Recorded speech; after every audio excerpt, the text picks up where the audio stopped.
The sun was setting over the glossy skyline of downtown Los Angeles, casting golden reflections across the glass facade of the Meridian, one of the city's most exclusive luxury condominium complexes. Among the Bentleys and Maseratis that regularly pulled into the private underground parking structure, a dusty motorcycle roared to a stop near the service entrance.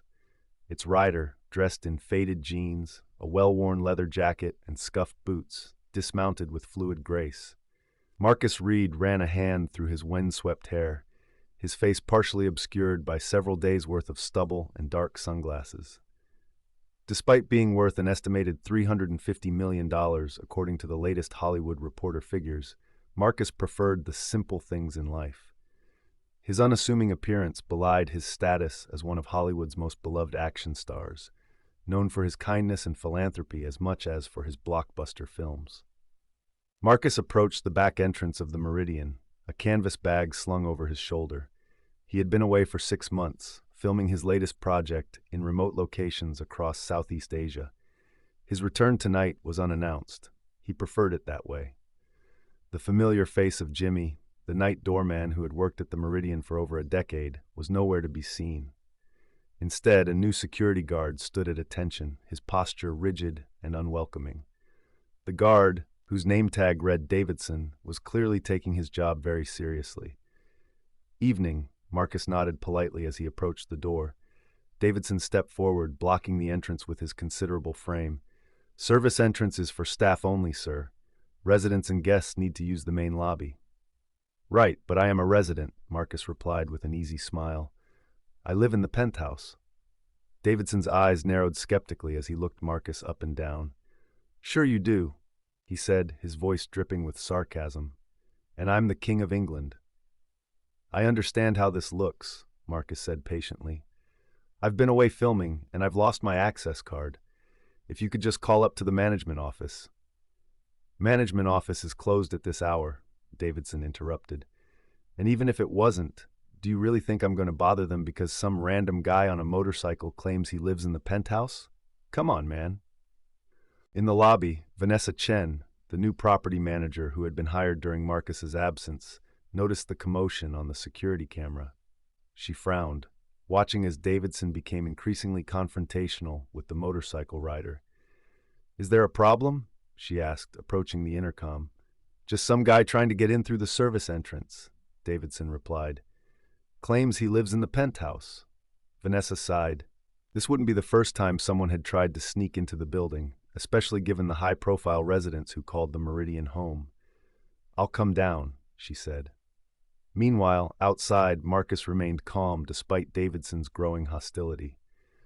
"Look, I understand you're just doing your job," Marcus said, "but if you check the resident directory—" "I don't need to check anything," Davidson said firmly.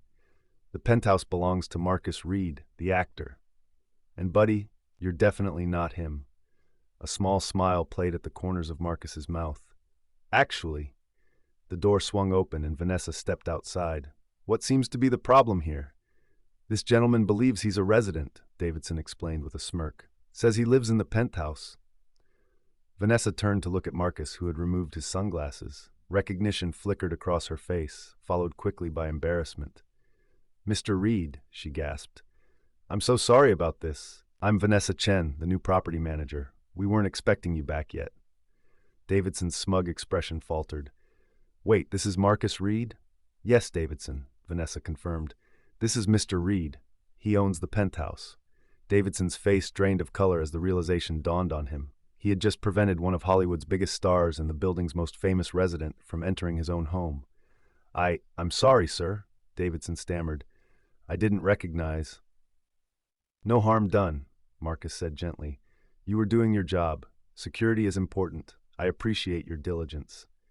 Davidson stood frozen, clearly mortified by his mistake.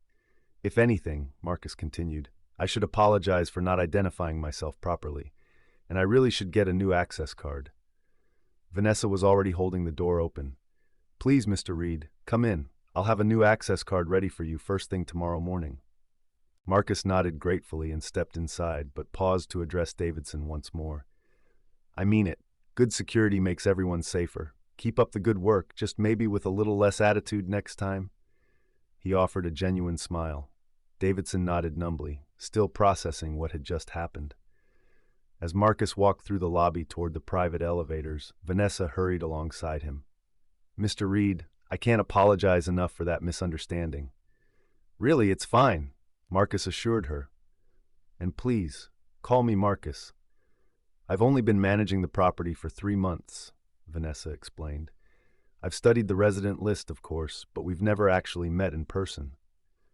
"I've been away filming in Thailand and Vietnam," Marcus explained. "Just got back to the States yesterday. Spent some time with my sister and her kids before heading home." They reached the elevator, and Vanessa used her master key to call it down. "Is there anything I can do to make this up to you?" she asked anxiously. Marcus shook his head. "Nothing to make up. But now that I think about it, there is something you could help me with." "Anything," Vanessa said eagerly. "Davidson seems like a good guy who takes his job seriously. I'd appreciate it if this incident didn't result in any negative consequences for him." Vanessa looked surprised. "You want me to let this go? After how he treated you?" "He was doing exactly what you hired him to do. Keep unauthorized people out," Marcus pointed out. "He couldn't have known who I was dressed like this, and honestly, I prefer it that way most of the time." The elevator arrived, and Marcus stepped inside. "Just let him know there are no hard feelings, okay?" As the doors began to close, Vanessa nodded. "If that's what you want, Mr. Reed." "Marcus," he corrected with a smile just before the doors shut completely. Upstairs in his penthouse, Marcus dropped his bag on the floor and headed straight for the balcony. The cityscape spread out before him, a tapestry of lights against the darkening sky. After months of remote locations and jungle sets, the urban panorama was a welcome sight. His phone buzzed. It was a text from his agent, Bradley. "How was the homecoming, superstar? Ready for the Avalon premiere next week?" Marcus typed a quick reply. "Home safe. Had a little trouble getting into the building. Apparently, I don't look like myself." Bradley's response came seconds later. "That's because yourself is supposed to arrive in designer suits with an entourage, not looking like a mechanic on his day off. You're worth $350 million. Start acting like it." Marcus smiled and put the phone away without replying. Bradley would never understand. The trappings of fame, the designer clothes, the fancy cars, the entourage had never appealed to Marcus. He valued his privacy and the freedom to move through the world unrecognized, even if it occasionally led to situations like tonight's misunderstanding. The next morning, Marcus was awakened by his doorbell. He checked the time, 7:30 a.m., and groaned. Pulling on a t-shirt and sweatpants, he made his way to the door. Vanessa Chen stood in the hallway, holding a small envelope. "Good morning, Mr. Reed. I hope I'm not disturbing you too early." "It's fine," Marcus assured her, stifling a yawn. "And please, I meant what I said about calling me Marcus." "Of course, Marcus." Vanessa handed him the envelope. "Your new access card, as promised. I expedited it first thing this morning." "Thank you, I appreciate that." Vanessa hesitated. "Also, there's someone here who would like to speak with you if you have a moment." Marcus raised an eyebrow. "At 7:30 in the morning?" "I know it's early, but he insisted. He's been waiting in the lobby since 6 a.m. "Who is it?" "Davidson, the security guard from last night." Marcus was surprised but nodded. "Send him up." A few minutes later, there was another knock at the door. Marcus opened it to find Davidson standing stiffly in the hallway, now dressed in civilian clothes rather than his security uniform. "Mr. Reed," Davidson began formally, "I wanted to personally apologize for my behavior last night. It was unprofessional and disrespectful." Marcus leaned against the doorframe. "Already forgotten. Like I said, you were doing your job." "No, sir, I wasn't," Davidson insisted. "Doing my job doesn't mean being condescending or dismissive. I made assumptions based on appearances, and that was wrong of me." Marcus studied the man. Behind the formal apology, he could see genuine regret in Davidson's eyes. "Come in," Marcus said, stepping aside. "Have you had breakfast?" Davidson looked startled by the invitation. "No, sir." "Good. Neither have I. And stop calling me sir. Marcus is fine." Davidson followed Marcus into the spacious penthouse, looking around in awe at the minimalist decor. Despite the luxury of the space, it was furnished simply and tastefully, with none of the ostentatious displays of wealth one might expect from a Hollywood superstar. "I wasn't going to come here," Davidson admitted as Marcus led him to the kitchen. I was just going to quit. Miss Chen convinced me to speak with you first. Marcus began preparing coffee. Quit because of one mistake? It wasn't just a mistake. I was arrogant, judgmental. Davidson sat at the kitchen island, clearly uncomfortable. The truth is, Mr. Reed, Marcus, I'm a big fan of your work. I've seen all your films. When Miss Chen told me who you really were, I felt like the biggest idiot in the world. Marcus set a cup of coffee in front of Davidson. We all make mistakes, and in your defense, I don't exactly look like my movie posters most days. Still, I should have handled it better, been more professional, less of a jerk. Marcus leaned against the counter, sipping his own coffee. Can I ask you something, Davidson? What's your first name, by the way? Eric. Eric, then. What made you react that way when you saw me? Eric considered the question. Honestly, when I saw you, all I saw was someone who didn't belong, someone who didn't fit the profile of the residents here. And instead of being polite about it, I guess I wanted to make sure you knew you didn't belong. And what does belonging look like to you? Eric shrugged. You know, expensive clothes, luxury cars, that whole successful vibe. Marcus nodded thoughtfully. I found that the most genuinely successful people rarely feel the need to advertise it. The ones who make the biggest show of their wealth are often the most insecure about their place in the world. He moved to the refrigerator and began taking out ingredients for breakfast. You know, when I first made it big, I bought all that stuff, the sports cars, the designer wardrobes, the flashy jewelry. I thought that's what success was supposed to look like. What changed? Eric asked. Marcus began cracking eggs into a bowl. I realized none of it was making me happy. The cars spent most of their time in the garage. The clothes were uncomfortable. The jewelry just felt like weight pulling me down. He paused. The things that actually matter, the work I love, the people I care about, the ability to help others, none of that had anything to do with what I owned or how I looked. As Marcus prepared a simple breakfast of eggs and toast, Eric watched in silence, clearly processing what he was hearing. I guess I've been measuring success all wrong, Eric finally said. Marcus slid a plate of food in front of him. Most people do. We're conditioned to equate worth with wealth, to judge books by their covers, but the cover rarely tells you anything meaningful about the story inside. They ate in companionable silence for a few minutes before Eric spoke again. I don't understand why you're being so nice to me. I was a complete jerk to you. Everyone deserves a second chance, Marcus said simply. And besides, I know what it's like to be judged unfairly. It happens to me all the time, just usually in the opposite direction. What do you mean? People see me as a character, not a person. They think they know me because they've seen my movies or read some interview. They make assumptions about who I am, what I value, how I live. Most of those assumptions are wrong, but people cling to them anyway because it's easier than seeing the complicated reality. Eric nodded slowly. I never thought about it that way. Few people do. Marcus refilled their coffee cups. So are you still planning to quit? I don't know. Miss Chen said she wouldn't fire me, but I'm not sure I can face everyone after what happened. Take it from someone who's made very public mistakes. The embarrassment fades. The important thing is what you learn from it. Eric studied him curiously. You know, you're nothing like I expected, Marcus smiled. I get that a lot. No, I mean, in your movies, you play these intense, badass characters, but in person, you're so philosophical. Acting is what I do, not who I am, Marcus explained. And those characters, they're just that, characters. Fictional constructs designed to tell a story. The public persona of Marcus Reed, action star, is just another character in many ways. So who is the real Marcus Reed? Eric asked. Marcus considered the question. Just a guy trying to live authentically in a world that prefers easy categorization. Someone who values simplicity, kindness, and genuine connection. Someone who makes a lot of mistakes and tries to learn from them. He stood, collecting their empty plates, and someone who needs to get ready for a meeting with his agent in an hour. Eric took the hint and rose from his seat. I should go. Thank you for breakfast, and for everything. Marcus walked him to the door. One more thing. That night shift at the service entrance, is that your regular post? Yes, 5 nights a week. Then I guess I'll be seeing you around. Eric looked surprised. You'll still use the service entrance, even after this? I prefer it, Marcus said with a shrug. Fewer cameras, fewer people, more privacy. I'll make sure you don't have any trouble getting in from now on. I appreciate that. As Eric turned to leave, Marcus added, And Eric, for what it's worth, I think you should keep the job.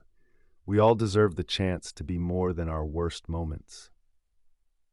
In the weeks that followed, Eric Davidson remained at his post at the service entrance.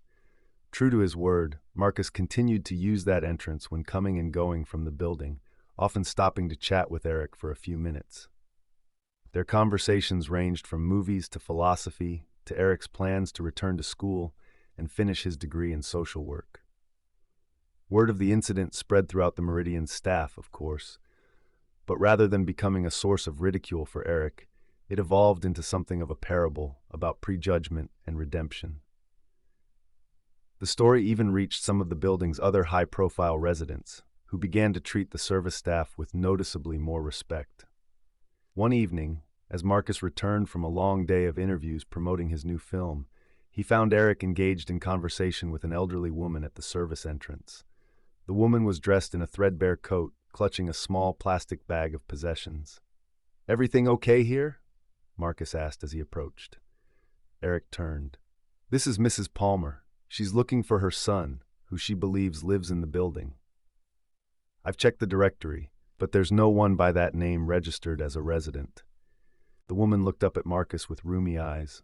"My boy, Timothy. He told me he had a nice place here. I just need to find him." Marcus exchanged a glance with Eric, both men recognizing the confusion in the woman's demeanor. "Mrs. Palmer, it's cold tonight," Marcus said gently. "Why don't you come inside for a bit while we try to sort this out?" Eric hesitated. "The rules about non-residents." "I'll take responsibility," Marcus assured him. In the building's private lounge, they got Mrs. Palmer settled with a cup of tea. It soon became clear that her son couldn't possibly live in the Meridian.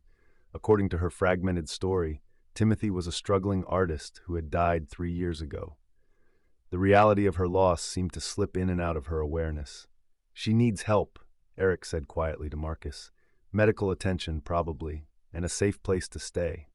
Marcus nodded. "I know a place, a residential care facility for seniors. They have an excellent memory care unit. I support their charitable foundation." "Will they take her without insurance, without ID?" Eric asked skeptically.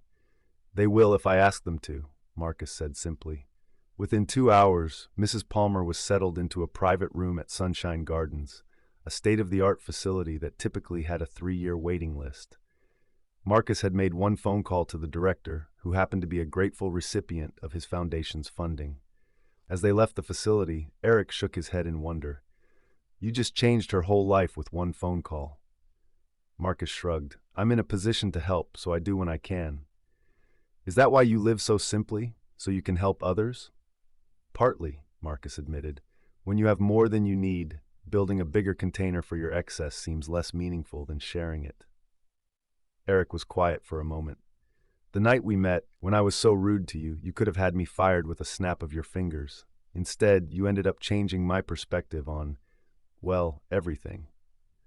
"And now you're helping change the lives of others," Marcus pointed out. "Like Mrs. Palmer tonight, you could have just turned her away, followed protocol, but you didn't." "I guess I learned from the best," Eric said with a smile. 6 months later, Eric Davidson left his security position at the Meridian to return to school full-time. His tuition was covered by a scholarship from the Reed Foundation, though Marcus insisted he had nothing to do with the selection process. On Eric's last day, Marcus invited him up to the penthouse for a farewell dinner.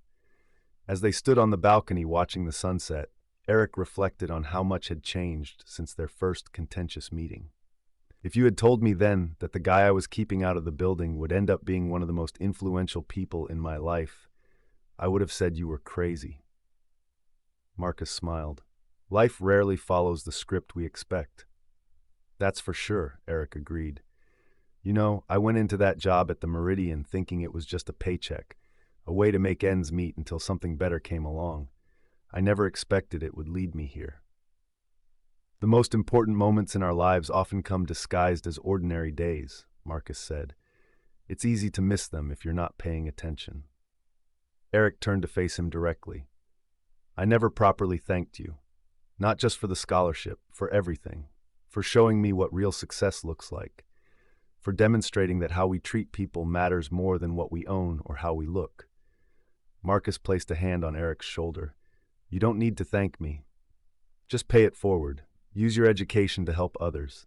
That's how real change happens, one person at a time, one interaction at a time. As the city lights began to twinkle in the gathering dusk, the two men stood in comfortable silence, each reflecting on the unexpected friendship that had grown from a moment of misjudgment. I have something for you, Marcus said finally, reaching into his pocket. He pulled out a small box and handed it to Eric. Inside was a simple silver keychain with a pendant in the shape of a book. Engraved on it were the words, "Never judge a book by its cover." Eric laughed. I'll never forget that lesson. None of us should, Marcus said quietly.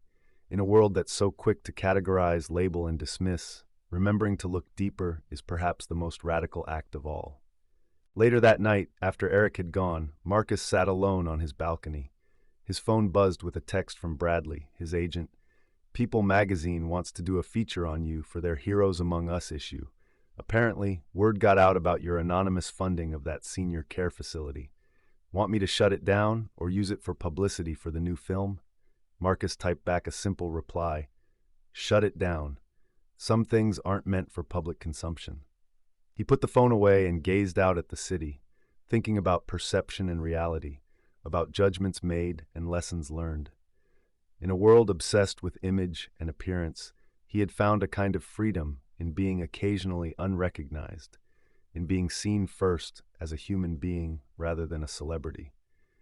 The irony wasn't lost on him, that being blocked from his own home had led to one of the most authentic connections he'd made in years. It was a reminder that real growth often comes from moments of discomfort, that wisdom can be found in the most unexpected places, and that the truth revealed is sometimes not about others, but about ourselves. The end.